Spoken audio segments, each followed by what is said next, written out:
ભાણવડ તાલુકાના મેવાસા ગામના વતની ભારતીય વીર સૈનિક રમેશભાઈ જોગલ 1999ના કારગિલ યુદ્ધમાં વીરગતિ પામ્યા હતા, જેની યાદમાં આહિર સમાજ દ્વારા ઉપલેટા નજીક આવેલ હોટેલ યાદવ ખાતે શહીદ વીર રમેશભાઈ જોગલની પ્રતિમા મૂકવામાં આવી હતી. આ સ્મારક યાદગીરીની દર વર્ષે તિથિ ઉજવવામાં આવે છે, જેને લઈને આ વર્ષે આહિર સમાજ અને યાદવ હોટેલ દ્વારા ત્રીજી વાર્ષિક પુણ્યતિથિ નિમિત્તે એક મહારક્તદાન કેમ્પ યોજાયો હતો. તમામ આહિર સમાજના લોકો તેમજ આસપાસના તમામ માજી સૈનિક અને શહીદ વીર સૈનિકના પરિવારજનો એકત્રિત થઈ વીરગતિ પામેલ રમેશભાઈ જોગલને સલામી આપી પુણ્યતિથિની ઉજવણી કરી હતી અને તમામ લોકોએ રક્તદાન કરી અન્ય જરૂરિયાતમંદ લોકોને તાત્કાલિક રક્ત મળી રહે તેવા પ્રયત્ન તેમની યાદગીરી તાજી કરી હતી. મારું નામ જોગલ રમેશભાઈ છે. આજ રોજ એટલે કે તારીખ 1/6/2024ના રોજ આ સ્ટેચ્યુ બેસાડેલ છે. એના 3 વર્ષ પૂર્ણ થાય છે. આજે આ શહીદ થઈ ગયા રમેશ જોગલ.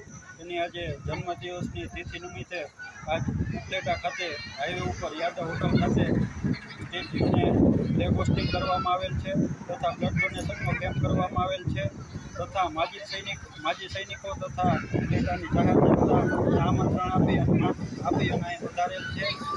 હવે અહીંયા ફ્લેગ હોસ્ટિંગ કરેલ છે તથા બ્લડ ડોનેશનનો બ્લડ રક્તદાન કેમ્પનો લાભ લીધેલ છે. અસ્તુ જય હિન્દ, જય ભારત. આજરોજ ઉપલેટા નજીક આ યાદવ હોટલ ખાતે જે આજથી 3 વર્ષ પહેલાં શહીદ વીર રમેશભાઈ જોગલનું પુતળું અનાવરણ કરેલ.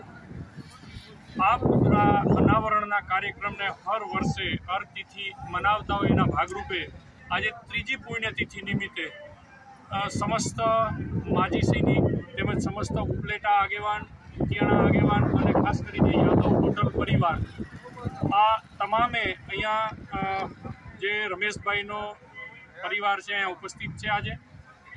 અને આ કાર્યક્રમની અંદર આજે સૌથી સારું કાર્ય બધાએ સહમતિથી એક વિચાર્યું છે કે બ્લડ ડોનેશન કેમ્પ રાખીએ એટલે ખૂબ સારી રીતે આજ મોટા પ્રમાણમાં રક્તદાતાઓએ રક્તદાન કર્યું છે.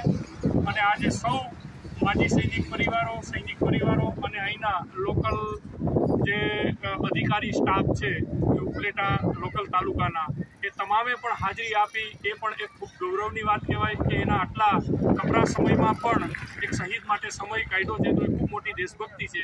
અને સૌ સાથે મળી અને આવી રીતે આપણે આ કાર્યક્રમ ઉજવતા રહીએ એવી મારી નમ્ર વિનંતી. સમસ્ત ઉપલેટાને ખૂબ ખૂબ અભિનંદન. GDC ન્યૂઝ સાથે વિપુલ ધામેચા, ઉપલેટા.